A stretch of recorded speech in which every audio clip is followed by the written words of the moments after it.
ਹੋਏ ਵਡੇਵਾ ਜਗ ਵਿੱਚ ਬੀਜੇ ਤਨ ਖੇ ਨਾਲ ਰਲਾਇਆ। ਬੂਟੀ ਹੋਏ ਕਪਾਹ ਦੀ ਢੀਂਡੇ ਹੱਸ ਹੱਸ ਆਪ ਖਿੜਾਇਆ। ਦੋਹ ਮਿਲ ਵੇਲਣ ਵੇਲਿਆ ਲੂੰ ਲੂੰ ਕਰ ਤੁੰਦ ਤੁੰਬਾਇਆ। ਪਿੰਜਣ ਪਿੰਜ ਉਡਾਇਆ ਕਰ ਕਰ ਗੋੜੀ ਸੂਤ ਕਤਾਇਆ। ਤੋਣਾ ਤੋਣਾ ਖੁੰਭ ਚੜਾਈ ਚੜਾਏ ਗਏ। ਦੇ ਦੇ ਦੁੱਖ ਤੁਵਾਏ ਰੰਗਾਇਆ। ਕੈਂਚੀ ਕੱਟਣ ਕੱਟਿਆ ਸੂਈ ਧਾਗੇ ਜੋੜ ਸਵਾਇਆ। ਲੱਜਣ ਕੱਜਣ ਹੋਏ ਕਜਾਇਆ। ਕੈਂਚੀ ਕੱਟਣ ਕੱਟਿਆ ਸੂਈ ਧਾਗੇ ਜੋੜ ਸਵਾਇਆ। ਲੱਜਣ ਕੱਜਣ ਹੋਏ ਕਜਾਇਆ। ਵਾਹਿਗੁਰੂ ਜੀ ਕਾ ਖਾਲਸਾ ਵਾਹਿਗੁਰੂ ਜੀ ਕੀ ਫਤਿਹ। ਪਰਮ ਸਨਮਾਨਯੋਗ ਹਾਜ਼ਰਾ ਹਜ਼ੂਰ ਜ਼ਾਹਰਾ ਜ਼ਹੂਰ ਸਰਬ ਕਲਾ ਭਰਪੂਰ ਸਮਰੱਥ ਸਤਿਗੁਰੂ ਬਾਣੀ ਦੇ ਖਜ਼ਾਨੇ ਹਾਲਤ ਪਲਤ ਸੁਆਰ ਦੇਨਹਾਰ ਸਤਿਗੁਰੂ ਮਨੁੱਖਤਾ ਦੇ ਸਾਂਝੀ ਰਹਿਬਰ ਚਵਰ ਛਤਰ ਸਿੰਘਾਸਨ ਦੇ ਮਾਲਕ ਸ਼ਬਦ ਗੁਰੂ ਧੰਨ ਧੰਨ ਸਾਹਿਬ ਗੁਰੂ ਗ੍ਰੰਥ ਸਾਹਿਬ ਮਹਾਰਾਜ ਸੱਚੇ ਪਾਤਸ਼ਾਹ ਜੀ ਦੀ ਪਾਵਨ ਔਰ ਮੁਬਾਰਕ ਹਜ਼ੂਰੀ ਦੇ ਅੰਦਰ ਰੋਜ਼ਾਨਾ ਦੀ ਤਰ੍ਹਾਂ ਸ਼ਾਮਾਂ ਵੇਲੇ ਦੇ ਪਾਵਨ ਦੀਵਾਨਾਂ ਦੀ ਹਾਜ਼ਰੀ ਕਰ ਰਹੇ ਭਾਗਾਂ ਵਾਲੇ ਸਤਸੰਗੀ ਜਨੋ ਵਡਭਾਗੇ ਹਾਂ ਜੋ ਸਾਹਿਬਾਂ ਦੀ ਅਪਾਰ ਦਇਆ ਰਹਿਮਤ ਦਾ ਸਦਕਾ ਪਾਵਨ ਗੋਦ ਦੇ ਅੰਦਰ ਜੁੜ ਕਰਕੇ ਸਤਿਗੁਰਾਂ ਦੀ ਅੰਮ੍ਰਿਤਮਈ ਬਾਣੀ ਦੇ ਕੀਰਤਨ ਦੇ ਨਾਲ ਗੁਰੂ ਪਿਆਰ ਵਾਲਿਆਂ ਪਾਸੋਂ ਸਾਂਝ ਬਣਾ ਰਹੇ ਸਾਂ। ਉਪਰੰਤ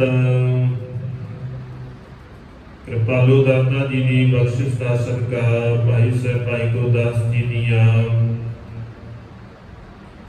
ਪਵਿੱਤਰ ਵਾਰਾਂ ਦੀ ਚੱਲ ਰਹੀ ਲੜੀਵਾਰ ਵਿਚਾਰ ਦੇ ਨਾਲ ਸਾਂਝ ਬਣਾਉਣ ਦਾ ਸੁਭਾਗ ਸਮਾਂ ਪ੍ਰਾਪਤ ਹੋਇਆ ਹੈ।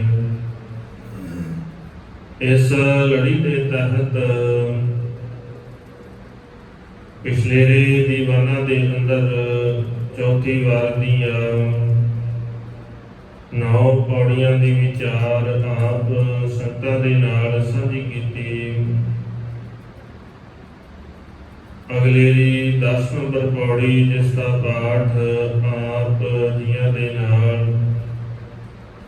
ਸਤਿਕਾਰਯੋਗ ਭਾਈ ਸਾਹਿਬਾਨ ਨੇ ਸਾਂਝਾ ਕੀਤਾ ਹੈ।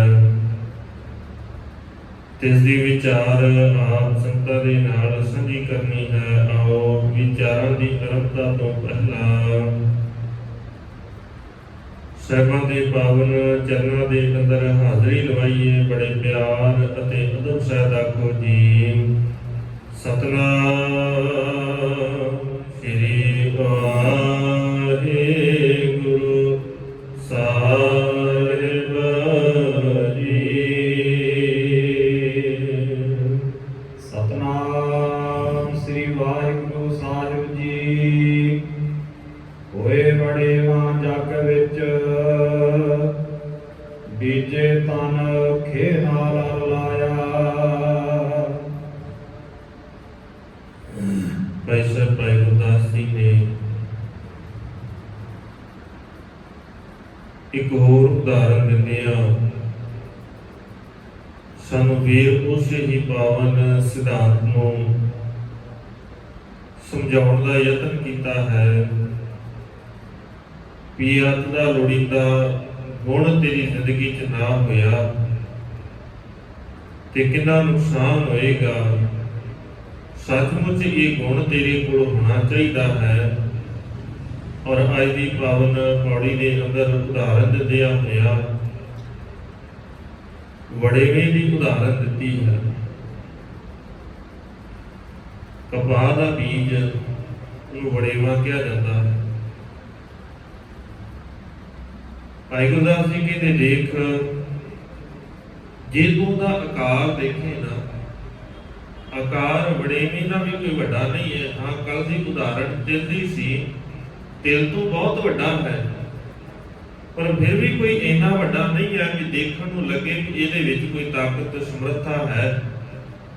ਦੇਖਣ ਨੂੰ ਕੋਈ ਸਮਰੱਥਾ ਨਹੀਂ ਲੱਗਦੀ, ਦੇਖਣ ਨੂੰ ਬੜਾ ਛੋਟਾ ਜਿਹਾ ਹੈ। ਹੋਏ ਵੜੇਵਾ ਜੱਗ ਵਿੱਚ ਬੀਜੇ, ਜਦੋਂ ਉਹਨੇ ਬੀਜਿਆ, ਔਰ ਬੀਜਣ ਦਾ ਤਰੀਕਾ ਕੀ ਹੈ? ਉਸ ਵੜੇਵੇਂ ਨੂੰ ਖੇਹ ਦੇ ਨਾਲ ਮਿੱਟੀ ਦੇ ਵਿੱਚ ਰਲਾ ਦਿੱਤਾ ਜਾਂਦਾ ਹੈ, ਭਾਵ ਮਿੱਟੀ 'ਚ ਦੱਬਿਆ ਜਾਂਦਾ ਹੈ ਉਸ ਵੜੇਵੇਂ ਨੂੰ। ਉਸ ਬੀਜ ਨੂੰ ਜਦੋਂ ਮਿੱਟੀ ਦੇ ਵਿੱਚ ਬੀਜਿਆ, ਖੇਹ ਦੇ ਨਾਲ ਰਲਾ ਦਿੱਤਾ, ਕਹਿੰਦੇ ਇਹ ਤਰੀਕਾ ਹੈ। ਤੇਰਾ ਜੀਵਨ ਵੀ ਕਹਿੰਦੇ ਇਦਾਂ ਹੀ ਹੈ। ਸਤਿਗੁਰੂ ਕਹਿੰਦੇ ਤੇਰਾ ਜੀਵਨ ਇਦਾਂ ਦਾ ਹੀ ਹੈ। ਸੱਚਮੁੱਚ ਜੇ ਤੂੰ ਗੁਰੂ ਦੇ ਨਾਲ ਮਿਲਣਾ ਚਾਹੁੰਦਾ ਹੈ ਨਾ, ਜੇ ਸੰਸਾਰ ਦੇ ਅੰਦਰ ਪ੍ਰਗਟ ਹੋਣਾ ਚਾਹੁੰਦਾ ਹੈ, ਤੇ ਪ੍ਰਗਟ ਹੋਣ ਦਾ ਇੱਕੋ ਹੀ ਤਰੀਕਾ ਹੈ, ਮੈਨੂੰ ਆਪਣੇ ਆਪ ਨੂੰ ਖਤਮ ਕਰ। ਗੁਰੂ ਨਾਨਕ ਸਾਹਿਬ ਮਹਾਰਾਜ ਸੱਚੇ ਪਾਤਸ਼ਾਹ ਪਾਵਨ ਬਾਣੀ ਦੇ ਅੰਦਰ ਬਖਸ਼ਿਸ਼ ਕਰਦੇ ਸਤਿਗੁਰੂ ਤਿਲਕ ਰਾਗ ਦੇ ਅੰਦਰ ਸਾਨੂੰ ਸਮਝਾਉਂਦਿਆਂ ਹੋਇਆ, ਮਨ ਨੂੰ ਸੰਬੋਧਨ ਕਰਦਿਆਂ ਹੋਇਆ ਸਤਿਗੁਰੂ ਕਹਿੰਦੇ ਨੇ ਕਿ ਆਂਡੜੀਏ ਮਾਨਣਾ ਕਾਏ ਕਰੇ। ਤੇਰੇ ਅੰਦਰ ਤੇ ਨਿਮਰਤਾ ਹੋਣੀ ਚਾਹੀਦੀ ਸੀ, ਤੇਰੇ ਅੰਦਰ ਤੇ ਸ਼ੁਭ ਗੁਣ ਹੋਣੇ ਚਾਹੀਦੇ ਸੀ। ਤੂੰ ਆਪਣੇ ਮਨ ਦੀਆਂ ਮਰਜ਼ੀਆਂ ਕਰੀ ਜਾਂਦਾ। ਆਂਡੜੀਏ ਮਾਨਣਾ ਕਾਏ ਕਰੇ, ਆਪ ਨੜੈ ਘਰ ਹਰ। ਤੇਰੇ ਤੇ ਘਰ ਦੇ ਅੰਦਰ ਰੱਬ ਹੈ ਨਾ, ਤੂੰ ਜਿਹਨੂੰ ਲੱਭਦਾ ਹੈ।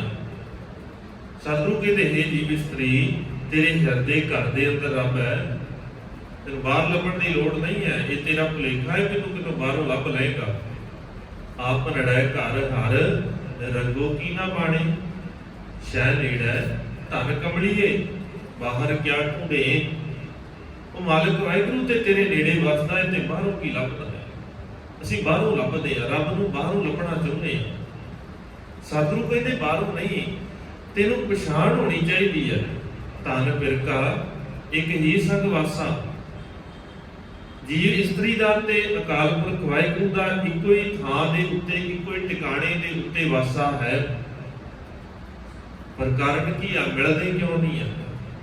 ਨਾ ਮਿਲਣ ਦਾ ਸਾਰਿਆਂ ਤੋਂ ਵੱਡਾ ਕਾਰਨ ਹੈ, ਸਤਿਗੁਰੂ ਕਹਿੰਦੇ ਨੇ, ਵਿੱਚ ਹਉਮੈ ਭੀਤ ਕਰਾਰੀ। ਵਿੱਚ ਨਾ ਹਉਮੈ ਦੀ ਬੜੀ ਭੀਤ, ਬੜੀ ਵੱਡੀ ਦੀਵਾਰ ਹੈ, ਬੜੀ ਤਾਕਤਵਰ ਹੈ, ਜਿਹੜੀ ਟੁੱਟਦੀ ਨਹੀਂ ਹੈ। ਇਹੀ ਸਾਰਿਆਂ ਤੋਂ ਵੱਡਾ ਔਗਣ ਹੈ। ਜਦੋਂ ਤੱਕ ਇਹ ਹਉਮੈ ਦੀ ਕੰਧ ਨਹੀਂ ਟੁੱਟਦੀ, ਸਤਿਗੁਰੂ ਕਹਿੰਦੇ ਤੂੰ ਜਿੰਨਾ ਮਰਜ਼ੀ ਜ਼ੋਰ ਲਾ, ਜਿੰਨੇ ਮਰਜ਼ੀ ਯਤਨ ਕਰ, ਤੂੰ ਕਦੇ ਗੁਰੂ ਦੇ ਨਾਲ ਨਹੀਂ ਮਿਲ ਸਕਦਾ। ਇਹ ਪਹਿਲਾ ਸਟੈਪ ਹੈ ਤੇਰਾ। ਤੂੰ ਅੰਦਰ ਦੀ ਹਉਮੈ ਨੂੰ ਤੋੜ ਕੇ ਆ। ਜਦੋਂ ਤੱਕ ਹਉਮੈ ਦਾ ਇਹ ਦਰਵਾਜ਼ਾ, ਇਹ ਦੀਵਾਰ ਨਹੀਂ ਤੋੜਦਾ, ਇਹ ਭੀਤ ਨੂੰ ਨਹੀਂ ਖਤਮ ਕਰਦਾ, ਸਤਿਗੁਰੂ ਕਹਿੰਦੇ ਸੰਸਾਰ ਦੇ ਅੰਦਰ ਰਹਿੰਦਿਆਂ ਹੋਇਆਂ ਜਿੰਨੇ ਮਰਜ਼ੀ ਯਤਨ ਕਰ, ਹੋ ਸਕਦਾ ਹੈ ਜਿਹੜੇ ਯਤਨ ਤੂੰ ਕਰਦਾ ਹੈ ਨਾ, ਇਹਨਾਂ ਦੇ ਕਰਕੇ ਤੈਨੂੰ ਹਉਮੈ ਆ ਜਾਵੇ। ਇਹ ਵੀ ਹੋ ਸਕਦਾ ਹੈ ਤੇਰੀ ਉਹ ਹਉਮੈ ਦੀ ਭੀਤ ਜਿਹੜੀ ਆ ਵੱਡੀ ਹੋ ਜਾਏ। ਜਿਨ੍ਹਾਂ ਕੰਮਾਂ ਦੇ ਕਰਕੇ ਤੂੰ ਰੱਬ ਨੂੰ ਮਿਲਣਾ ਚਾਹੁੰਦਾ ਹੈ ਨਾ, ਹੋ ਸਕਦਾ ਹੈ ਤੇਰੇ ਉਹ ਕੰਮ ਹੀ ਤੈਨੂੰ ਨੁਕਸਾਨ ਕਰ ਜਾਣ। ਜਿਹੜੇ ਕੰਮ ਅਸੀਂ ਅਕਸਰ ਕਰਦੇ ਹਾਂ, ਮਤਲਬ ਕਿ ਉਹ ਕੰਮ ਤੇਰੇ ਕਰਨ ਯੋਗ ਨਹੀਂ ਆ। ਤੂੰ ਕਰਨਾ ਕੀ ਸੀ? ਸਾਡੇ ਕੋਲ ਸੌਖਾ ਜਿਹਾ ਤਰੀਕਾ ਸੀ। ਅਸੀਂ ਵੀ ਅੱਜ ਉਸੇ ਰਾਹ ਦੇ ਉੱਤੇ ਆ ਜਿਹਨੂੰ ਮਾਲਕ ਨੇ ਕਰਨ ਤੋਂ ਵਰਜਿਆ ਸੀ। ਅਸੀਂ ਵੀ ਤੇ ਉਹੀ ਕੰਮ ਕਰਦੇ ਆ, ਜਿਹੜੀ ਪੂਰੀ ਦੀ ਪੂਰੀ ਲਿਸਟ ਸਤਿਗੁਰੂ ਸੋਰਠ ਰਾਗ ਦੇ ਅੰਦਰ ਅਸ਼ਟਪਦੀਆਂ ਦੇ ਵਿੱਚ ਬਿਆਨ ਕਰਦੇ ਨੇ। ਜੇ ਸ਼ਬਦ ਨੂੰ ਬਹੁਤਿਆਂ ਨੂੰ ਕੱਟ ਵੀ ਹੋ ਗਿਆ ਹੋਵੇਗਾ, ਜ਼ਿਆਦਾ ਨਹੀਂ ਤੇ ਸ਼ੁਰੂਆਤੀ ਤੇ ਜ਼ਰੂਰ ਕੱਟ ਹੋ ਗਿਆ ਹੋਵੇਗਾ। ਪਾਠ ਪੜ੍ਹਿਓ ਔਰ ਵੇਦ ਵਿਚਾਰਿਓ। ਇਹ ਸੰਪੂਰਨ ਅਸ਼ਟਪਦੀ ਨੂੰ ਕਦੇ ਪੜ੍ਹ ਕੇ ਧਿਆਨ ਦੇ ਨਾਲ ਦੇਖਿਆ ਜੀ। ਉਹੀ ਕੰਮ ਤੇ ਬਹੁਤੇ ਅਸੀਂ ਕਰਦੇ ਆ। ਸਾਡੇ ਤੇ ਉਹਨਾਂ ਕੰਮਾਂ 'ਚ ਕੋਈ ਫਰਕ ਨਹੀਂ ਹੈਗਾ ਜਿਨ੍ਹਾਂ ਵਾਸਤੇ ਸਤਿਗੁਰੂ ਕਹਿੰਦੇ ਸਨ ਇਹ ਕੰਮ ਕੀਤੇ ਆ ਤੈਨੂੰ ਕਦੇ ਗੁਰੂ ਦੇ ਨਾਲ ਨੇੜਤਾ ਨਹੀਂ ਬਣਾ ਸਕਦਾ, ਤੂੰ ਮਿਲਾਪ ਨਹੀਂ ਹੋਵੇਗਾ। ਇਹਨਾਂ ਕੰਮਾਂ ਦੇ ਨਾਲ ਕਦੇ ਗੁਰੂ ਦੇ ਨਾਲ ਸਾਂਝ ਨਹੀਂ ਬਣ ਸਕਦੀ। ਸਤਿਗੁਰੂ ਕਹਿੰਦੇ ਇਹ ਕੰਮ ਛੱਡਣੇ ਪੈਣਗੇ। ਤੇ ਪਾਠ ਪੜਿਓ ਅਰ ਵੇਦ ਵਿਚਾਰਿਓ, ਨਿਵਲ ਭੰਗਮ ਸਾਧੇ ਪੰਜ ਜਨਾਸਿਓ, ਸੰਗ ਨਾ ਛੁਟਕਿਓ ਅਧਿਕ ਅਹਮ ਬੁੱਧ ਵਾਧੇ। ਇਹ ਕੰਮ ਅਸੀਂ ਵੀ ਤੇ ਕਿੰਨੇ ਇਦਾਂ ਦੇ ਕਰਦੇ ਆ ਨਾ ਜਿਹਦੇ ਕਰਕੇ ਸਾਡੇ ਹਿਰਦੇ ਦੇ ਅੰਦਰ ਵੀ ਤੇ ਹੰਕਾਰ ਵੱਧ ਰਿਹਾ ਹੈ।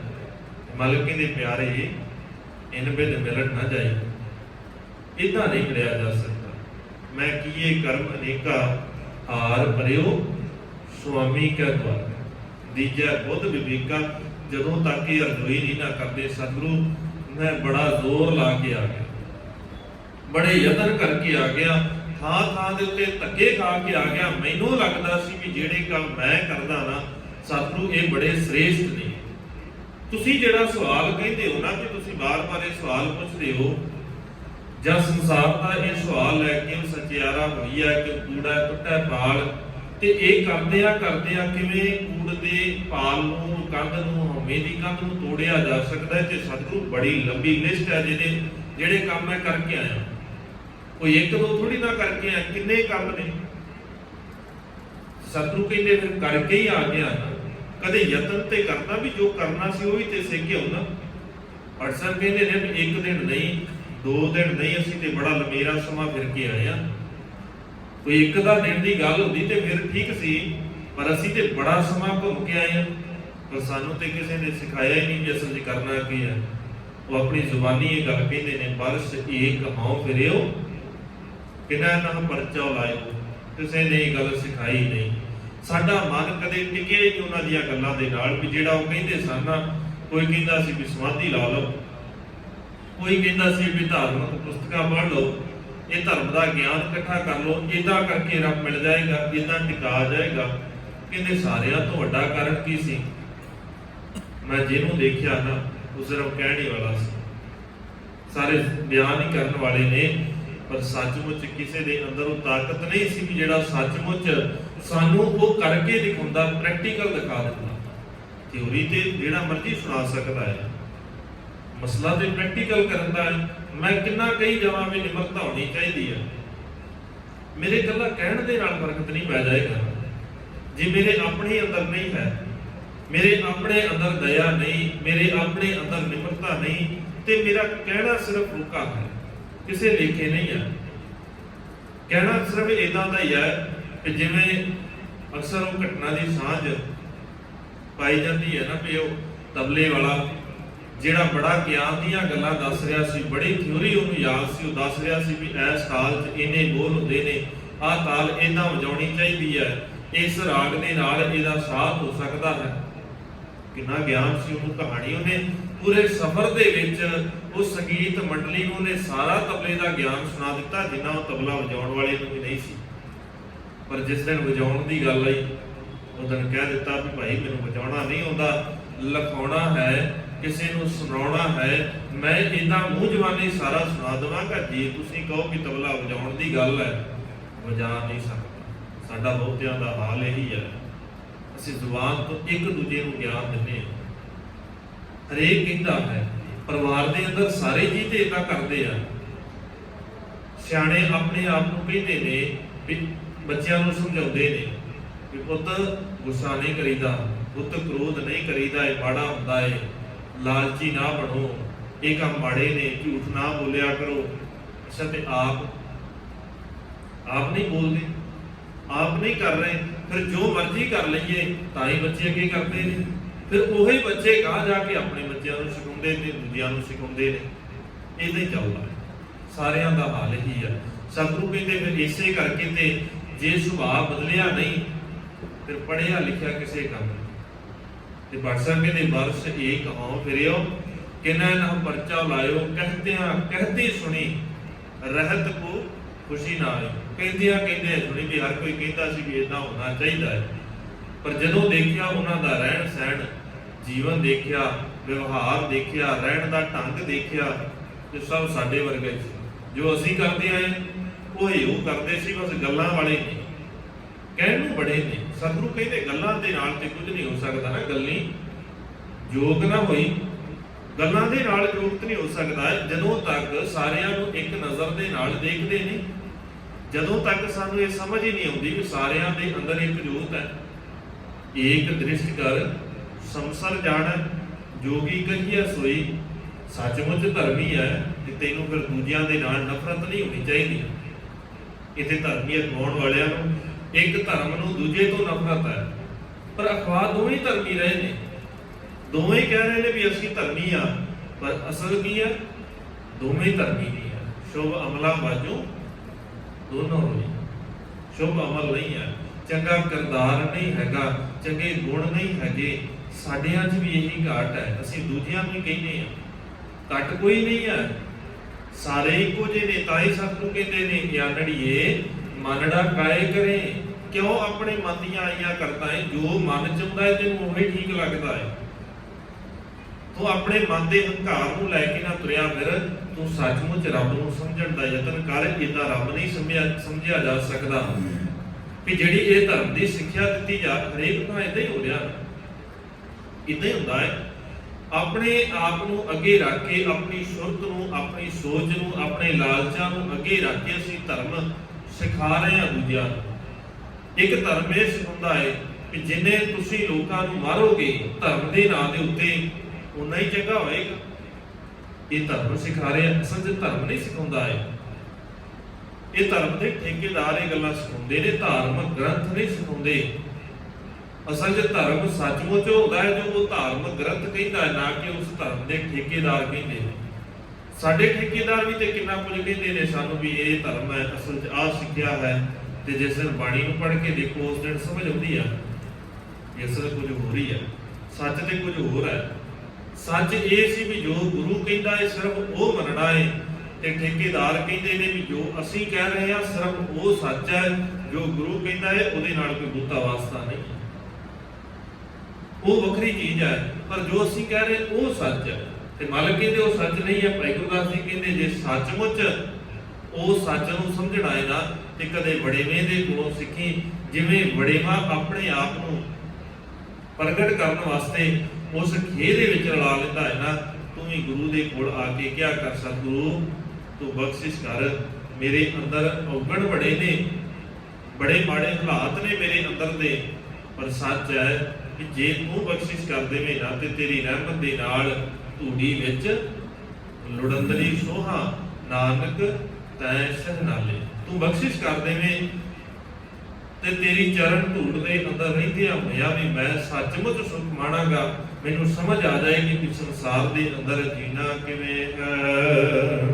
ਬੂਟੀ ਹੋਏ ਕਪਾਹ ਦੀ, ਕੀੜੇ ਹੱਸ ਹੱਸ ਆਪ ਖਿੜਾਇਆ। ਉਹਦੇ ਤੋਂ ਉਹ ਵੜੇਵਾ ਜਿਹੜਾ ਬੀਜਿਆ ਸੀ, ਉਸ ਬੀਜ ਤੋਂ ਕਪਾਹ ਦਾ ਬੂਟਾ ਪੈਦਾ ਹੋਇਆ। ਕਪਾਹ ਦਾ ਜਿਹੜਾ ਬੀਜ ਸੀ ਬੜਾ ਛੋਟਾ ਸੀ, ਉਹਦਾ ਜਿਹੜਾ ਦਰਖਤ ਪੈਦਾ ਹੋਇਆ, ਬੂਟਾ ਪੈਦਾ ਹੋਇਆ, ਉਹ ਕਾਫੀ ਵੱਡਾ ਹੈ। ਉਹਦੇ ਉੱਤੇ ਟੀਂਡੇ ਲੱਗੇ ਔਰ ਉਹਨਾਂ ਨੇ ਬੜੇ ਚਾਅ ਦੇ ਨਾਲ, ਖੁਸ਼ੀ ਦੇ ਨਾਲ ਆਪਣੇ ਆਪ ਨੂੰ ਖਿੜਾਇਆ। ਜਿਹੜਾ ਸੱਚਮੁੱਚ ਧਰਮੀ ਹੋਵੇ, ਜਿਸ ਦਿਨ ਉਹਦੇ ਹਿਰਦੇ ਦੇ ਅੰਦਰ ਨਾਮ ਦਾ ਬੀਜ ਬੀਜਿਆ ਜਾਵੇ, ਆਪਣੇ ਆਪ ਨੂੰ ਉਹ ਧੂੜੀ ਦੇ ਵਿੱਚ ਰਲਾ ਲਵੇ ਤੇ ਨਾਮ ਦਾ ਬੀਜ ਹਿਰਦੇ ਦੇ ਅੰਦਰ ਵਸ ਜਾਵੇ, ਉਹ ਖਿੜਦਾ ਹੈ, ਸੱਚਮੁੱਚ ਖਿੜਦਾ ਹੈ। ਜਿਨ੍ਹਾਂ ਦੇ ਅੰਦਰ ਵਸਦਾ ਹੈ ਨਾ ਨਾਮ, ਫਿਰ ਉਹਨਾਂ ਦੇ ਹਿਰਦੇ ਖਿੜਦੇ ਨੇ। ਤਾਂ ਹੀ ਮਾਲਕ ਕਹਿੰਦੇ ਨੇ ਕਿ ਜੋ ਗੁਰੂ ਕਹਿ ਰਿਹਾ ਨਾ ਉਹਦੇ ਵਿੱਚ ਰੰਚਕ ਮਾਤਰ ਵੀ ਕੋਈ ਝੂਠ ਨਹੀਂ ਹੈ, ਕੋਈ ਸ਼ੱਕ ਦੀ ਗੁੰਜਾਇਸ਼ ਹੈ ਹੀ ਨਹੀਂ।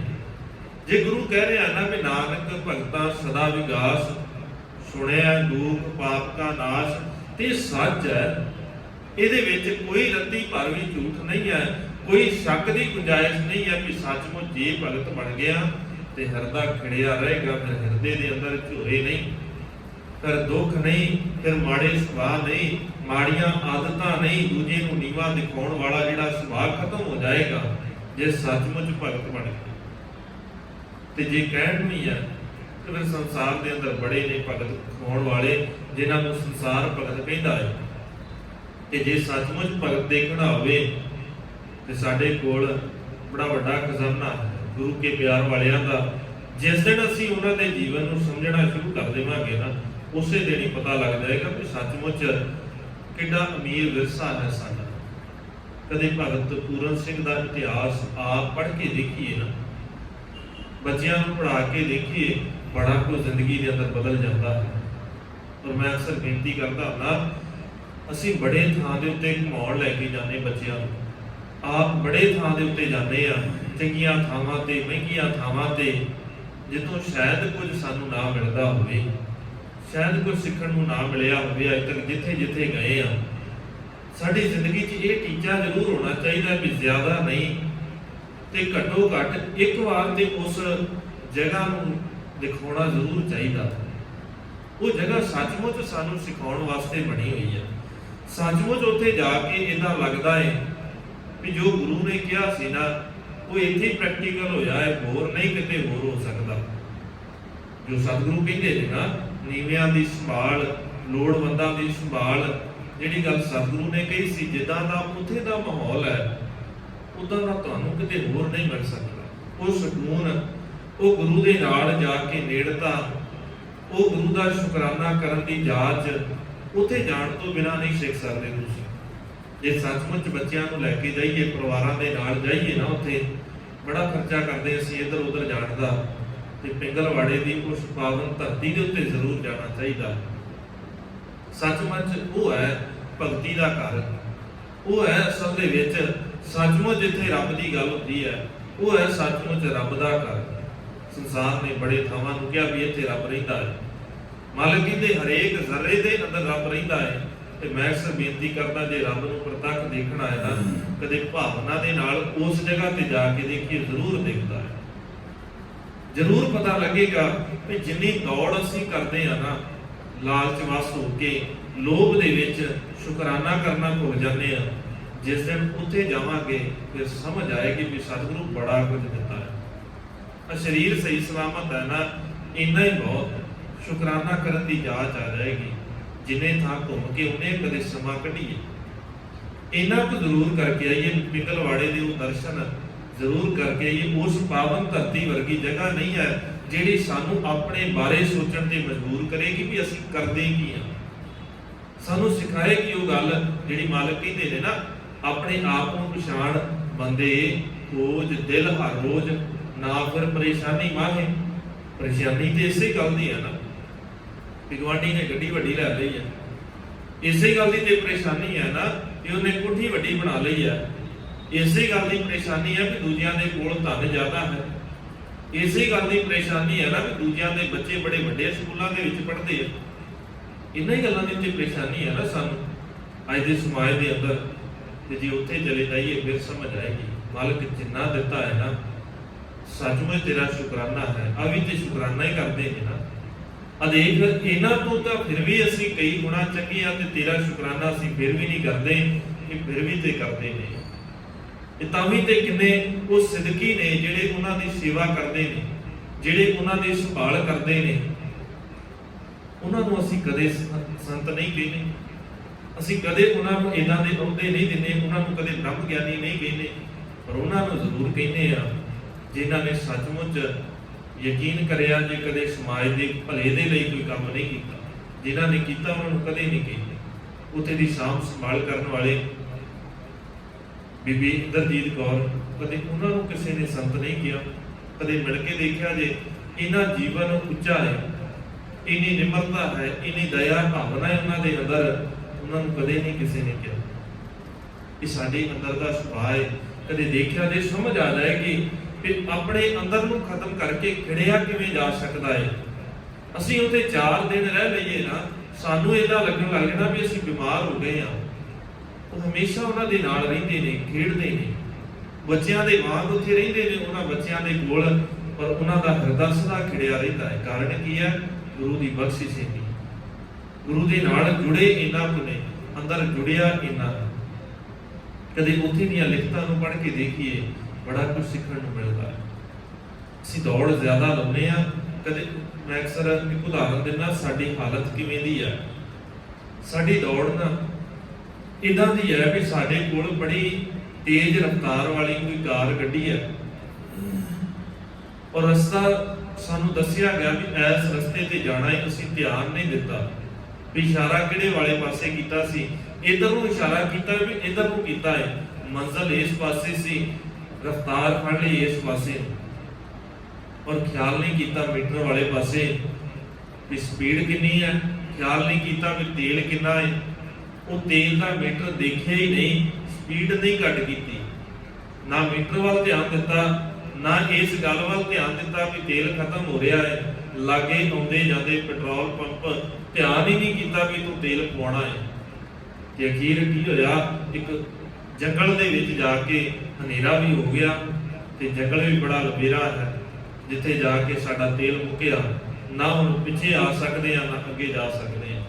ਸਾਡੀ ਜ਼ਿੰਦਗੀ ਵੀ ਬਹੁਤਿਆਂ ਦੀ ਇਦਾਂ ਦੀ, ਬੜਾ ਜ਼ੋਰ ਲਾਉਂਦੇ ਆ, ਦੌੜ ਲਾਉਂਦੇ ਆ, ਫਿਰ ਹਾਲ ਉਸੇ ਵਰਗਾ ਹੋ ਜਾਂਦਾ ਹੈ ਸਾਡਾ ਜਿਵੇਂ ਉਸ ਜੰਗਲ ਦੇ ਅੰਦਰ ਬ੍ਰੇਕਾਂ ਲੱਗਦੀਆਂ ਨੇ ਨਾ, ਸਾਡਾ ਵੀ ਤੇ ਬਹੁਤਿਆਂ ਦਾ ਇਦਾਂ ਹੀ ਅੰਦਰ ਹਨੇਰੇ ਦੇ ਵਿੱਚ ਘਿਰਿਆ ਹੋਇਆ ਹੈ। ਕਿੰਨਾ ਹਨੇਰਾ ਹੈ ਸਾਡੇ ਅੰਦਰ, ਸਾਨੂੰ ਆਪ ਨੂੰ ਨਹੀਂ ਪਤਾ ਲੱਗਦਾ। ਕਦੋਂ ਉਹ ਹਨੇਰਾ ਸਾਡੇ ਉੱਤੇ ਹਾਵੀ ਹੋ ਜਾਂਦਾ ਹੈ, ਸਾਡਾ ਦਿਮਾਗ ਕੰਮ ਕਰਨਾ ਬੰਦ ਕਰ ਦਿੰਦਾ ਹੈ, ਗਲਤ ਫੈਸਲੇ ਲੈਂਦੇ ਆ ਜਿਹੜੇ ਸਾਨੂੰ ਗੁਰੂ ਤੋਂ ਹੋਰ ਦੂਰ ਕਰਦੇ ਨੇ। ਤੇ ਮਾਲਕ ਕਹਿੰਦੇ ਵੀ ਖੇਡਣਾ ਹੈ ਨਾ, ਤੇ ਖਿੜਿਆ ਇੱਕੋ ਹੀ ਤਰੀਕਾ ਹੈ ਖੇਡਣ ਦਾ, ਉਹ ਹੈ ਗੁਰੂ ਦੇ ਕੋਲ ਆ ਕੇ ਗੁਰੂ ਦੀ ਬਾਤ ਨੂੰ, ਗੁਰੂ ਕੀ ਬਾਣੀ ਨੂੰ ਸਮਝ ਲੈਣਾ। ਦੋ ਮਿਲਾ ਵੇਲਣ ਵੇਲਿਆ, ਲੂੰ ਲੂੰ ਕਰ ਤੁੰਬ ਤੁੰਬਾਇਆ। ਔਰ ਇੱਥੇ ਬਸ ਨਹੀਂ, ਜਿਸ ਦਿਨ ਉਹ ਟੀਂਡਾ ਖਿੜਿਆ ਨਾ, ਉਹਦੇ ਵਿੱਚੋਂ ਰੂਹ ਨਿਕਲਿਆ ਤੇ ਰੂਹ ਨੂੰ ਦੋਹਾਂ ਵੇਲਣਿਆਂ ਦੇ ਵਿੱਚ ਵੇਲਿਆ ਗਿਆ। ਉਹਨਾਂ ਵੇਲਣਿਆਂ ਦੇ ਵਿੱਚੋਂ ਵੇਲਣ ਤੋਂ ਬਾਅਦ ਇੱਥੇ ਵੀ ਬਸ ਨਹੀਂ, ਅਜੇ ਉਹਨੂੰ ਤੂੰਬਾ ਤੂੰਬਾ ਵੀ ਕਰਨਾ ਸੀ, ਉਹਨੂੰ ਵੱਖਰਾ ਵੱਖਰਾ ਕਰ ਦਿੱਤਾ ਗਿਆ। ਪਹਿਲੋਂ ਉਹਨੂੰ ਵੜੇਵਿਆਂ ਨੂੰ ਕੱਢਿਆ ਗਿਆ, ਉਹਦੇ ਵਿੱਚੋਂ ਕੋਲੂ ਦੇ ਵਿੱਚ ਪੀੜ ਕੇ, ਫਿਰ ਉਹਦੇ ਵਿੱਚੋਂ ਉਹ ਜਿਹੜਾ ਰੂਹ ਸੀ ਉਹਦਾ ਵੀ ਤੂੰਬਾ ਤੂੰਬਾ ਵੱਖ ਵੱਖ ਕਰ ਦਿੱਤਾ ਗਿਆ। ਕਿੰਨੀਆਂ ਉਦਾਹਰਨਾਂ ਨੇ, ਕਿੰਨਾ ਜ਼ੋਰ ਲਾਇਆ ਹੈ ਆਤਮਾ ਨੇ, ਕਿੰਨਾ ਜ਼ੁਲਮ ਕੀਤਾ ਇਸੇ ਜ਼ੋਰ ਵਾਸਤੇ ਵੀ ਅਸੀਂ ਵੱਖ ਕਰ ਦਈਏ ਉਹ ਸੱਚ ਜਿਹੜਾ ਹੈ। ਪਰ ਜਿਹੜਾ ਸੱਚ ਸੱਚਮੁੱਚ ਹੀ ਰਚ ਗਿਆ ਹੋਵੇ, ਅੰਦਰ ਖੂਨ ਦੇ ਅੰਦਰ ਹੋਵੇ, ਉਹਨੂੰ ਅਸੀਂ ਵੱਖ ਨਹੀਂ ਕਰ ਸਕਦੇ। ਭਾਵੇਂ ਤੂੰਬਾ ਤੂੰਬਾ ਸਰੀਰ ਕੀਤਾ ਗਿਆ ਭਾਈ ਸੁਬੇਗ ਸਿੰਘ, ਭਾਈ ਸ਼ਾਹਬਾਜ਼ ਸਿੰਘ ਦਾ, ਭਾਵੇਂ ਕੁੱਲੂ ਦੇ ਵਿੱਚ ਪੀੜਿਆ ਗਿਆ ਹੋਵੇ, ਕੀ ਫਰਕ ਪੈਂਦਾ ਹੈ? ਤੂੰ ਜਿੰਨਾ ਮਰਜ਼ੀ ਜ਼ੋਰ ਲਾ, ਤੂੰ ਤੂੰਬਾ ਤੂੰਬਾ ਕਰ ਸਕਦਾ ਹੈ, ਬੰਦ ਕਰ ਸਕਦਾ ਹੈ, ਕੋਲੂ 'ਚ ਪੀੜ ਸਕਦਾ ਹੈ, ਉਬਾਲ ਸਕਦਾ ਹੈ, ਤੂੰ ਯਤਨ ਕਰ ਸਕਦਾ ਹੈ, ਪਰ ਤੂੰ ਕਦੇ ਇਹ ਨਹੀਂ ਕਰ ਸਕਦਾ ਵੀ ਉਸ ਹੋਂਦ ਨੂੰ ਖਤਮ ਕਰ ਦੇ। ਹੋਂਦ ਨੂੰ ਨਹੀਂ ਕੋਈ ਖਤਮ ਕਰ ਸਕਦਾ, ਉਸ ਰੂਹ ਦੀ ਹੋਂਦ ਨੂੰ ਨਹੀਂ ਕੋਈ ਖਤਮ ਕਰ ਸਕਿਆ, ਕਪਾਹ ਦੀ ਹੋਂਦ ਨੂੰ ਨਹੀਂ ਖਤਮ ਕਰ ਸਕਿਆ, ਭਾਵੇਂ ਕਿ ਉਹਨੂੰ ਤੂੰਬਾ ਤੂੰਬਾ ਕਰ ਦਿੱਤਾ ਹੈ। ਪਿੰਜਣਾ ਪਿੰਜੜਾਇਆ, ਕਰ ਕਰ ਗੋੜੀ ਸੂਤ ਕਤਾਇਆ। ਫਿਰ ਉਹਨੂੰ ਪਿੰਜਿਆ ਗਿਆ, ਉਹਦੇ ਵਿੱਚੋਂ ਫੇਰ ਬੜਾ ਕੁਝ ਉੱਡਿਆ, ਕਿੰਨਾ ਕੁਝ ਸਾਡੇ ਅੰਦਰੋਂ ਉਡਾਉਣ ਦਾ ਯਤਨ ਕੀਤਾ ਵੀ ਸੱਚਮੁੱਚ ਹੋ ਸਕਦਾ ਹੈ ਕਿਤੇ ਇਹਨਾਂ ਦੇ ਅੰਦਰੋਂ ਉਹ ਸਿੱਖੀ ਦੀ ਭਾਵਨਾ ਉੱਡ ਜਾਏ, ਇਹਨਾਂ ਦੇ ਅੰਦਰੋਂ ਕਿਤੇ ਉਹ ਜਜ਼ਬਾ ਉੱਡ ਜਾਏ, ਇਹਨਾਂ ਦੇ ਅੰਦਰੋਂ ਸਿਧਾਂਤ ਉੱਡ ਜਾਣ, ਪਰ ਉੱਡੇ ਨਹੀਂ। ਜਿਨ੍ਹਾਂ ਦੇ ਉੱਡ ਗਏ ਉਹ ਗੁਰੂ ਦੇ ਦਰ ਤੇ ਕਦੇ ਪ੍ਰਵਾਨ ਨਹੀਂ ਹੋਏ, ਤੇ ਜਿਨ੍ਹਾਂ ਦੇ ਨਹੀਂ ਉੱਡੇ ਉਹਨਾਂ ਨੂੰ ਯਤਨ ਬੜਾ ਕੀਤਾ। ਕਹਿੰਦੇ ਅਗਲੇਰੀ ਉਦਾਹਰਨ ਦਿੱਤੀ, ਕਹਿੰਦੇ ਫੇਰ ਜਦੋਂ ਉਹ ਪਿੰਜਿਆ ਗਿਆ ਨਾ ਰੂਹ, ਪਿੰਜਣ ਤੋਂ ਬਾਅਦ ਸਿਆਣੀ ਇਸਤਰੀ ਨੇ ਉਹਨੂੰ ਕੱਤਿਆ, ਉਹਦਾ ਸੂਤ ਬਣਾਇਆ ਗਿਆ, ਚਰਖੇ ਦੇ ਨਾਲ ਉਹਦਾ ਸੂਤ ਬਣਾਇਆ। ਤੇ ਕਿੰਨੇ ਨੇ ਜਿਨ੍ਹਾਂ ਦਾ ਯਤਨ ਕੀਤਾ ਵੀ ਸੂਤ ਬਣਾ ਦਈਏ, ਕਿੰਨੇ ਨੇ ਜਿਨ੍ਹਾਂ ਨੂੰ ਤੰਗ ਕੀਤਾ ਜਾਂਦਾ ਹੈ ਉਨੀ ਮਜ਼ਬੂਤੀ ਆ ਰਹੀ ਹੈ। ਕਦੇ ਉਹ ਕੁਝ ਵੀ ਨਹੀਂ ਸੀ, ਉਹ ਰੂਹ ਦੀ ਕੋਈ ਵੁਕਤ ਨਹੀਂ ਸੀ, ਬਹੁਤੀ ਕੀਮਤੀ ਸੀ, ਪਰ ਇੰਨਾ ਨਹੀਂ। ਜਿੱਦਾਂ ਜਿੱਦਾਂ ਉਹਦੇ ਵਿੱਚੋਂ ਅਸ਼ੁੱਧੀਆਂ ਨਿਕਲਦੀਆਂ ਗਈਆਂ, ਜਿੰਨਾ ਜਿੰਨਾ ਜ਼ਾਲਮ ਨੇ ਜ਼ੋਰ ਲਾਇਆ, ਜਿੰਨਾ ਜ਼ੋਰ ਲਾਇਆ ਉਨੀ ਮਜ਼ਬੂਤੀ ਆ ਰਹੀ ਹੈ। ਰੂਹ ਕਦੇ ਬਹੁਤਾ ਤਾਕਤਵਰ ਨਹੀਂ ਸੀ, ਪਰ ਜਿਸ ਦਿਨ ਉਹਨੂੰ ਪਿੰਜਿਆ ਗਿਆ, ਕੱਤਿਆ ਗਿਆ ਤੇ ਉਹਦਾ ਸੂਤ ਬਣ ਗਿਆ, ਉਹ ਸੂਤ ਪਹਿਲੋਂ ਨਾਲੋਂ ਤਾਕਤਵਰ ਹੋ ਗਿਆ ਹੈ। ਆਣ ਤੁਣ ਖੁੰਦ ਚੜਾਏ ਕੈ, ਦੇ ਦੇ ਦੁੱਖ ਤੁਵਾਏ ਰੰਗਾਇਆ। ਫਿਰ ਉਹਨੂੰ ਅੱਗੇ ਜਦੋਂ ਉਹ ਸੂਤ ਬਣ ਗਿਆ, ਸੂਤ ਬਣਨ ਤੋਂ ਬਾਅਦ ਉਹਨੂੰ ਖੁੰਭ ਦੇ ਉੱਤੇ ਚੜਾਇਆ ਗਿਆ, ਰੰਗ ਚੜਾਇਆ ਗਿਆ। ਅਸਲ 'ਚ ਅਗਲੇ ਨੇ ਯਤਨ ਕੀਤਾ ਵੀ ਤੰਗ ਕੀਤਾ ਜਾਵੇ, ਪਰ ਜਿੰਨਾ ਕੋਈ ਤੰਗ ਕਰਦਾ ਹੈ ਉਹਨਾਂ ਹੀ ਤੇ ਰੰਗ ਚੜ੍ਹਦਾ ਹੈ, ਉਨੀ ਤੇ ਲਾਲੀ ਹੁੰਦੀ ਹੈ, ਉਹਨਾਂ ਹੀ ਦੂਜਿਆਂ ਦੇ ਉੱਤੇ ਵੀ ਪਾਹ ਚੜ੍ਹਦਾ ਹੈ। ਬਸ ਵੱਖਰੀ ਗੱਲ ਹੈ ਕਿ ਪਾਹ ਚੜ੍ਹੀ ਕਿਹਦੀ ਹੈ।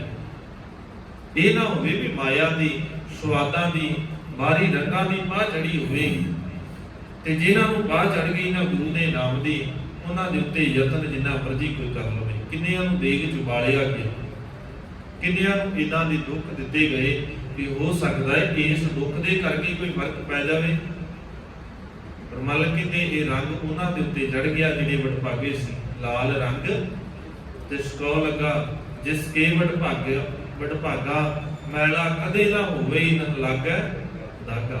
ਨਾ ਤੇ ਇਹ ਮੈਲਾ ਹੋਵੇ ਨਾ ਇਹਨੂੰ ਦਾਗ ਲੱਗੇ, ਕਿੰਨੇ ਯਤਨ ਕਰ ਲੈ ਤੂੰ ਉਤਾਰਨ ਦੇ, ਪਰ ਇਹ ਉਤਰਦਾ ਨਹੀਂ ਹੈ। ਤੂੰ ਯਤਨ ਕੀਤਾ ਸੀ ਕਿ ਇਹਨੂੰ ਉਤਾਰਨ ਵਾਸਤੇ, ਤੂੰ ਉਬਾਲ ਦੇਵੇਂ, ਉਤਰਿਆ ਫਿਰ ਵੀ ਨਹੀਂ ਤੇਰੇ ਕੋਲ। ਤੂੰ ਸੋਚਿਆ ਵੀ ਸਾੜ ਦੇਵੇਂ, ਜਿਉਂਦਿਆਂ ਨੂੰ ਅੱਗ ਲਾ ਕੇ, ਹੋ ਸਕਦਾ ਹੈ ਇਹ ਰੰਗ ਫਿੱਕਾ ਪੈ ਜਾਵੇ। ਨਾ ਇਹ ਰੰਗ ਫਿੱਕਾ ਪਿਆ, ਨਾ ਤੇਰੇ ਉਬਾਲਣ ਦੇ ਨਾਲ ਉਤਰਿਆ, ਨਾ ਤੂੰ ਇਹਨੂੰ ਦਾਗ ਲਾ ਸਕਿਆ। ਯਤਨ ਦਾਗ ਲਾਉਣ ਦੇ ਵੀ ਕੀਤੇ ਨੇ। ਇਹ ਦਾਗ ਲਾਉਣ ਦਾ ਯਤਨ ਸੀ ਨਾ ਵੀ ਇਹਨਾਂ ਦਾ ਧਰਮ ਬਦਲ ਲਈਏ, ਦੁੱਖ ਦੇ ਕੇ ਹੋ ਸਕਦਾ ਹੈ ਦਾਗ ਲੱਗ ਜਾਵੇ, ਪਰ ਨਹੀਂ, ਅਗਲੇ ਮਨਜ਼ੂਰ ਨਹੀਂ ਕਰਦੇ ਵੀ ਦਾਗ ਲੱਗਣਾ। ਖਤਮ ਹੋ ਸਕਦੇ ਨੇ ਪਰ ਦਾਗ ਨਹੀਂ ਲੱਗ ਸਕਦੇ। ਖਤਮ ਹੋਣਾ ਵੱਖਰੀ ਗੱਲ ਹੈ, ਦਾਗ ਲੱਗਣਾ ਵੱਖਰੀ ਗੱਲ ਹੈ। ਜ਼ਿੰਦਗੀ ਨੂੰ ਦਾਗ ਨਹੀਂ ਲੱਗਣ ਦਿੱਤਾ। ਕੋਸ਼ਿਸ਼ ਕੀਤੀ ਜਾਂਦੀ ਹੈ। ਪੁੱਤਰ ਨੂੰ ਜਾ ਕੇ ਕਿਹਾ ਜਾਂਦਾ ਹੈ ਕਿ ਤੇਰਾ ਬਾਪ ਮੰਨ ਗਿਆ ਇਸਲਾਮ ਨੂੰ ਕਬੂਲ ਕਰਨਾ। ਪੁੱਤਰ ਕਹਿੰਦਾ ਪਹਿਲੀ ਗੱਲ ਤੇ ਇਦਾਂ ਹੋ ਹੀ ਨਹੀਂ ਸਕਦਾ। ਭਾਈ ਸ਼ਾਬਾਸ਼ ਸਿੰਘ ਅੱਗੇ ਜਵਾਬ ਦਿੰਦੇ ਨੇ, ਪਹਿਲੀ ਗੱਲ ਤੇ ਇਦਾਂ ਹੋ ਨਹੀਂ ਸਕਦਾ ਕਿ ਮੇਰਾ ਬਾਪ ਜਿਹਨੇ ਮੈਨੂੰ ਇੰਨਾ ਧਰਮ ਸਿਖਾਇਆ ਹੋਵੇ, ਜਿਹੜਾ ਆਪ ਗੁਰੂ ਦਾ ਇੰਨਾ ਵੱਡਾ ਮੁਰੀਦ ਹੋਵੇ, ਉਹ ਆਪਣੇ ਮੁਰਸ਼ਿਦ ਨੂੰ ਛੱਡ ਦੇਵੇ ਤੇਰੇ ਡਰ ਦੇ ਕਰਕੇ, ਤੇਰੇ ਲਾਲਚਾਂ ਦੇ ਕਰਕੇ। ਇਦਾਂ ਨਹੀਂ ਹੋ ਸਕਦਾ। ਤੇ ਜੇ ਕਿਤੇ ਸੱਚਮੁੱਚ ਇਦਾਂ ਹੋ ਗਿਆ ਹੋਵੇ ਨਾ, ਫਿਰ ਉਹ ਅੱਜ ਤੋਂ ਮੇਰਾ ਬਾਪ ਹੀ ਨਹੀਂ।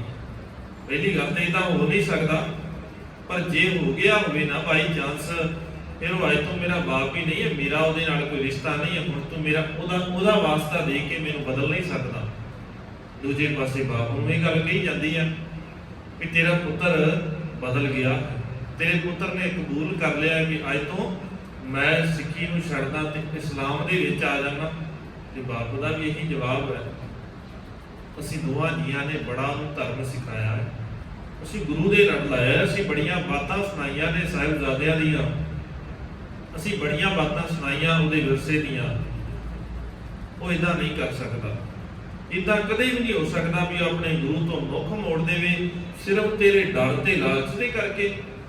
ਇਦਾਂ ਨਹੀਂ ਹੋ ਸਕਦਾ। ਜੇ ਹੋ ਗਿਆ ਹੋਵੇ ਨਾ ਤੇ ਸਮਝ ਲਵੀਂ ਕਿ ਮੇਰੇ ਲਈ ਉਹ ਅੱਜ ਹੀ ਮਰ ਗਿਆ, ਤੂੰ ਜੋ ਮਰਜ਼ੀ ਕਰ ਉਹਦਾ, ਮੈਨੂੰ ਕੋਈ ਫਰਕ ਨਹੀਂ ਪੈਂਦਾ। ਤੇ ਮੈਨੂੰ ਉਹਦਾ ਵਾਸਤਾ ਦੇ ਕੇ ਇਹ ਨਾ ਕਹਿ ਦੇਣੀ ਵੀ ਤੂੰ ਧਰਮ ਬਦਲ ਲੈ, ਤੂੰ ਸਾਡਾ ਦੀਨ ਕਬੂਲ ਕਰ ਲੈ। ਇਦਾਂ ਨਹੀਂ ਹੋਵੇਗਾ, ਮੇਰੇ ਵਾਸਤੇ ਉਹ ਖਤਮ ਹੈ। ਦਾਗ ਲਾਉਣ ਦਾ ਯਤਨ ਬੜਿਆਂ ਨੇ ਕੀਤਾ ਇੱਥੇ, ਪਰ ਲਾ ਨਹੀਂ ਸਕੇ।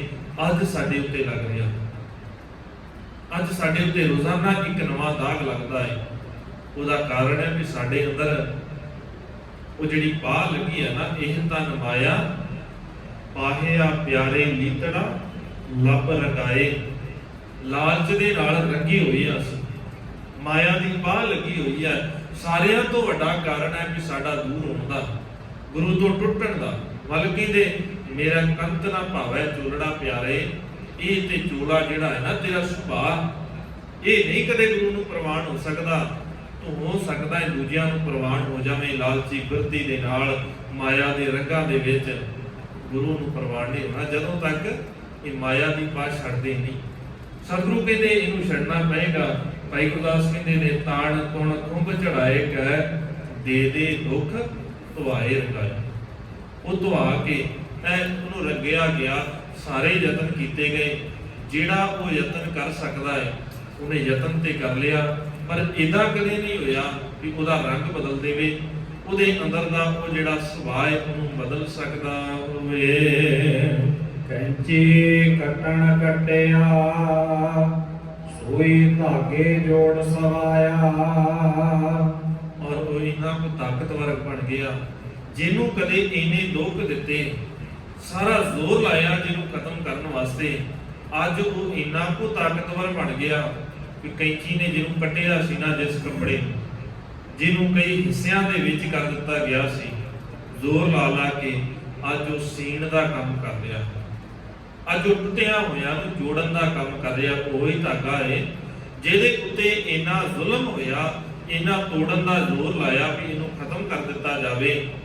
ਅੱਜ ਉਸ ਧਾਗੇ ਦੇ ਅੰਦਰ ਇੰਨੀ ਤਾਕਤ ਆ ਗਈ ਹੈ, ਇੰਨੀ ਸਮਰੱਥਾ ਆ ਗਈ ਕਿ ਉਹ ਦੂਜਿਆਂ ਨੂੰ ਜੋੜਨ ਲੱਗ ਗਿਆ। ਤੇ ਸਤਿਗੁਰੂ ਕਹਿੰਦੇ ਇਦਾਂ ਦੇ ਵਾਸਤੇ ਮਾਲਕ ਨੇ ਵਚਨ ਕੀਤਾ ਵੀ ਉਹਨਾਂ ਤੋਂ ਤੇ ਆਪਾ ਵਾਰਿਆ ਜਾ ਸਕਦਾ ਹੈ ਜਿਹੜੇ ਆਪ ਜਪੈ ਅਵਰਹ ਨਾਮ ਜਪਾਵੈ। ਉਹ ਜਿਹੜਾ ਆਪ ਜਪਦਾ ਹੈ ਨਾ ਤੇ ਦੂਜਿਆਂ ਨੂੰ ਨਾਮ ਜਪਾਉਂਦਾ ਹੈ, ਜੋੜਦਾ ਹੈ। ਸਤਿਗੁਰੂ ਕਹਿੰਦੇ ਉਹੀ ਤੇ ਕਰਤਾ ਦੇ ਯੋਗ ਹੈ। ਧੰਨ ਧੰਨ ਧੰਨ ਜਨ ਆਇਆ ਜਿਸ ਪ੍ਰਸਾਦ ਸਭ ਜਗਤ ਤਰਾਇਆ। ਜਨ ਆਵਨ ਕਾ ਇਹ ਸੁਆਓ ਜਨ ਕੈ ਸੰਗ ਚਿਤ ਆਵੈ ਨਾਉ। ਆਪ ਮੁਕਤ ਮੁਕਤ ਕਰੈ ਸੰਸਾਰ। ਇਦਾਂ ਦੇ ਵਾਸਤੇ ਤੇ ਸਤਿਗੁਰੂ ਕਹਿੰਦੇ ਨੇ ਬਾਰ-ਬਾਰ ਬਾਣੀ ਦੇ ਅੰਦਰ ਕਿ ਜੇ ਕੋਈ ਇਦਾਂ ਦਾ ਗੁਰੂ ਕਾ ਪਿਆਰਾ ਮਿਲ ਜਾਵੇ ਜਿਹੜਾ ਜੋੜਦਾ ਹੋਵੇ, ਜੇ ਉਹਦੇ ਵਾਸਤੇ ਜੇ ਕੋਈ ਉਹ ਮੰਗ ਕਰੇ ਨਾ, ਤੇ ਮੈਂ ਉਹਦੀਆਂ ਮੰਗਾਂ ਨੂੰ ਪੂਰੀਆਂ ਕਰਨ ਤੋਂ ਬਾਅਦ ਫਿਰ ਮੈਂ ਕੀ ਕਰਾਂਗਾ, ਸੀਸ ਵੱਢੈ ਕਰ ਬੈਸਣ ਦੀਜੈ, ਵਿੜ ਸਿਰ ਸੇਵ ਕਰੀਜੈ। ਸਿਰ ਵੱਢ ਕੇ ਬਹਿਣ ਵਾਸਤੇ ਉਹਦੇ ਜਗ੍ਹਾ ਬਣਾ ਦੇਵਾਂਗਾ ਤੇ ਬਿਨਾਂ ਸਿਰ ਤੋਂ ਫਿਰ ਉਹਦੀ ਸੇਵਾ ਵੀ ਕਰਾਂਗਾ। ਸਤਿਗੁਰੂ ਕਹਿੰਦੇ ਆਪਣੇ ਆਪ ਨੂੰ ਵੀ ਇੰਨਾ ਕੁ ਤਾਕਤਵਰ ਬਣਾ ਲੈਂਦੇ ਨੇ। ਉਹ ਹੈ ਤਾਂ ਕੁਝ ਵੀ ਨਹੀਂ ਸੀ ਨਾ ਕਦੇ। ਉਸ ਵੜੇਵੇਂ ਨੂੰ ਕਦੇ ਮਿੱਟੀ ਦੇ ਵਿੱਚ, ਖੇ ਦੇ ਵਿੱਚ ਇਸ ਕਰਕੇ ਰਲਾ ਦਿੱਤਾ ਵੀ ਇਹਦੀ ਤਾਕਤ ਸਮਰੱਥਾ ਨਹੀਂ ਹੈ ਕੋਈ। ਪਰ ਜਿਸ ਦਿਨ ਉਹ ਪ੍ਰਗਟ ਹੋਇਆ ਸੰਸਾਰ ਦੇ ਅੰਦਰ, ਉਹਦੇ ਤੋਂ ਸੂਤ ਬਣਿਆ ਤੇ ਉਹ ਸੂਤ ਬਣਨ ਤੋਂ ਬਾਅਦ ਉਹਨੇ ਪਾਟਿਆਂ ਨੂੰ, ਵੱਢਿਆਂ ਹੋਇਆਂ ਨੂੰ ਜੋੜਨਾ ਸ਼ੁਰੂ ਕੀਤਾ ਹੈ। ਲੱਜਣਾ ਕੱਜਣਾ ਹੋਏ ਕਜਾਇਆ। ਉਹ ਜਿਹੜੇ ਤੰਗ ਸਨ ਸੰਸਾਰ ਦੇ ਅੰਦਰ, ਉਹਨੇ ਇਦਾਂ ਦਾ ਜੋੜ ਦਿੱਤਾ ਕਿ ਜਿਹੜਾ ਉਹਨਾਂ ਦੇ ਨਾਲ ਜੁੜ ਗਿਆ, ਜਿਨ੍ਹਾਂ ਨੇ ਉਹਦੇ ਨਾਲ ਸਾਥ ਬਣਾ ਦਿੱਤੀ, ਜਿਹੜੇ ਕਦੇ ਸੰਸਾਰ ਦੇ ਅੰਦਰ ਨੰਗੇ ਹੋਏ ਕਰਦੇ ਸਨ, ਵਿਕਾਰਾਂ ਕਰਕੇ ਹਿਰਦਾ ਇੰਨਾ ਕੁ ਮਾੜਾ ਸੀ ਵੀ ਅੰਦਰ ਗੈਰਤ ਹੈ ਹੀ ਨਹੀਂ ਸੀ, ਦਇਆ ਹੈ ਹੀ ਨਹੀਂ ਸੀ, ਗੁਣ ਨਹੀਂ ਸਨ, ਗੁਣਾਂ ਤੋਂ ਵੀ ਹੁਣੇ ਹੋ ਕੇ ਨੰਗੇ ਹੋ ਕੇ ਤੁਰੇ ਕਰਦੇ ਸਨ। ਉਹਨੇ ਗੁਰੂ ਦੇ ਨਾਲ ਜੋੜ ਦਿੱਤਾ ਔਰ ਕੱਜ ਦਿੱਤਾ। ਅੱਜ ਉਹ ਢੱਕ ਦਿੱਤੇ ਪੱਤ ਦੇ ਨਾਲ, ਇੱਜ਼ਤ ਦੇ ਨਾਲ। ਜਿਸ ਦਿਨ ਅਸੀਂ ਗੁਰੂ ਦੇ ਨਾਲ ਜੁੜ ਜਾਂਦੇ ਆ, ਸਤਿਗੁਰੂ ਕਹਿੰਦੇ ਉਸ ਦਿਨ ਤੈਨੂੰ ਗੁਰੂ ਦੇ ਨਾਮ ਰੂਪ ਕੱਪੜਾ ਮਿਲ ਜਾਂਦਾ ਹੈ। ਤੇ ਗੁਰੂ ਦੇ ਅੱਗੇ ਅਰਜ਼ੋਈ ਕਰੀਏ, ਮਾਲਕ ਤੂੰ ਰਹਿਮਤ ਕਰ, ਤੂੰ ਬੜੀਆਂ ਬਖਸ਼ਿਸ਼ਾਂ ਕਰਨ ਵਾਲਾ ਹੈ। ਪ੍ਰੇਮ ਪਟੋਲਾ ਤੈ ਸ਼ਹ ਦਿੱਤਾ, ਟੱਕਣ ਕੂ ਪਤ ਮੇਰੀ। ਸਤਿਗੁਰੂ ਕਹਿੰਦੇ ਫਿਰ ਉਹ ਗੁਰੂ ਕਿਰਪਾ ਕਰਦਾ ਹੈ, ਪ੍ਰੇਮ ਰੂਪ ਕੱਪੜਾ ਦੇਵੇਗਾ ਜਿਹੜਾ ਤੈਨੂੰ ਸੰਸਾਰ ਦੇ ਅੰਦਰ ਢੱਕ ਦੇਵੇਗਾ, ਤੇਰੀ ਇੱਜ਼ਤ ਨੂੰ ਢੱਕ ਦੇਵੇਗਾ। ਸਤਿਗੁਰੂ ਰਹਿਮਤ ਕਰਨ। ਵਿਚਾਰਾ ਕਰਦਿਆਂ ਹੋਈਆਂ ਬੇਅੰਤ ਭੁੱਲਾਂ ਦੀ ਖਿਮਾ। ਬੁਲਾਓ ਜੀ ਫਤਿਹ। ਆਖੋ ਜੀ ਵਾਹਿਗੁਰੂ ਜੀ ਕਾ ਖਾਲਸਾ, ਵਾਹਿਗੁਰੂ ਜੀ ਕੀ ਫਤਿਹ। ਰਾਮ ਕਲੀ ਮਹਲਾ ਤੀਜਾ। ਰਾਧਿਕ ਓੰਕਾਰ